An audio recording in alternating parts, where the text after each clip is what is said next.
அன்பிற்கினியவர்களே, இந்த காலை நேரத்தில் உங்களை இந்த மெய் வார்த்தை நிகழ்ச்சியின் மூலமாய் சந்திப்பதில் மிக்க மகிழ்ச்சி அடைகிறேன்.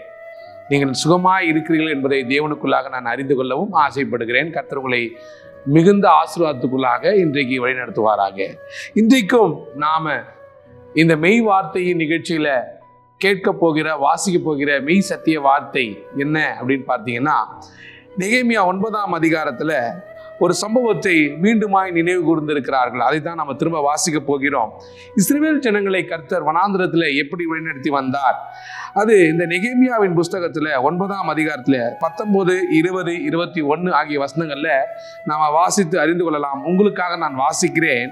நீர் உம்முடைய மிகுந்த மன உருக்கத்தின்படியே அவர்களை வனாந்திரத்திலே கைவிடவில்லை.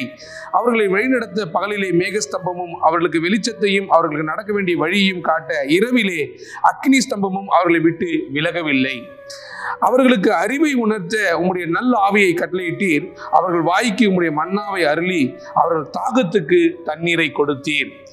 21ஆம் வசனம் இப்படியாய் சொல்கிறது, இப்படி 40 வருஷமாக வனாந்திரத்தில் அவர்களுக்கு ஒன்றும் குறைபடாதபடிக்கு அவர்களை பராமரித்து வந்தீர். அவர்கள் வஸ்திரங்கள் பழமையாகவும் போகவும் இல்லை, அவர்கள் கால்கள் வீங்கவும் இல்லை.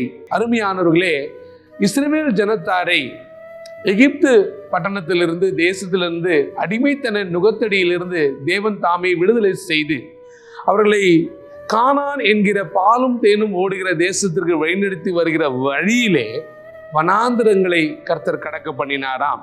அவர்கள் நடந்து வந்தார்கள். அவருடைய வஸ்திரங்கள், அதாவது உடைகள் பழமையாகவில்லையாம், அவர்கள் கால்கள் வீங்கவும் இல்லையாம். தேவலோகத்திலே தூதர்கள் உண்ணும் உணவாகிய மன்னாவை அவர்களுக்கு கொடுத்தார். அவர்களுக்கு தாகம் தீர்த்தார். பகலிலே மேகஸ்தம்பத்தையும் இரவிலே வெளிச்சத்திற்காக அக்னி ஸ்தம்பத்தையும் அவர்களுக்கு தேவன் உறுதுணையாக உதவியாக தந்தாராம். இன்றைக்கும் நம்மோடு கூட பேசுகிற கர்த்தர் நமக்கும் நம்முடைய தாகத்தை தீர்க்க தண்ணீரையும் நம்முடைய பசியை போக்க வேத வார்த்தைகளையும் அவர் தந்திருக்கிறார்.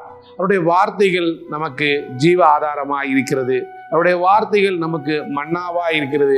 அவருடைய வார்த்தைகள் நம்முடைய தாகங்களை தீர்க்கிறது. இன்றைக்கும் என் தேவைகளை நான் யாரிடத்துல போய் சொல்லுவேன்? எனக்கான தேவைகள் அநேகம் உண்டு என்று நீங்கள் யோசிக்கிற இந்த நேரத்தில் அன்றைக்கு இஸ்ரவேல் ஜனங்களை 40 வருட காலம், ஒரு நாள் அல்ல, 2 நாள் அல்ல, பிரியமானவர்களே, 40 வருட காலமாய் ஒரு குறைவும் வராதபடி, ஒன்றிலும் குறைவுபடாதபடிக்கு நடத்தின அதே கர்த்தர் நேர்த்தியாக, செம்மையாக, செழுமையாக இன்றைக்கு உங்களோடு கூட நடந்து வருவாராக. கர்த்தர் தாமே இந்த வார்த்தைகளை உங்களுக்கு பிரயோஜனமாக மாற்றி தருவாராக. ஆமீன். ஒரு சிறிய ஜெபம் செய்வோம். கர்த்தாவே, ஒன்றும் பழமையாகவில்லை, கால்கள் வீங்கவில்லை, தாகத்திற்கு தண்ணீரை தந்தீர், பசிக்கு மன்னாவை தந்தீர். இப்பொழுது இதை கேட்டுக்கொண்டிருக்கிற அருமையான குடும்பத்தார்களுக்கு, பிள்ளைகளுக்கு நீர் கர்த்தர் ஏற்ற மன்னாவை தந்து, தாகத்திற்கு தண்ணீரை தந்து, நீர் எல்லாவற்றிலிருந்தும் கர்த்தர் அவளை ஆசீர்வதிப்பீராக, மேன்மைப்படுத்துவீராக, உயர்த்துவீராக. ஆமேன். அன்பானவர்களே, கர்த்தர் உங்களை ஆசீர்வதித்திருக்கிறார்.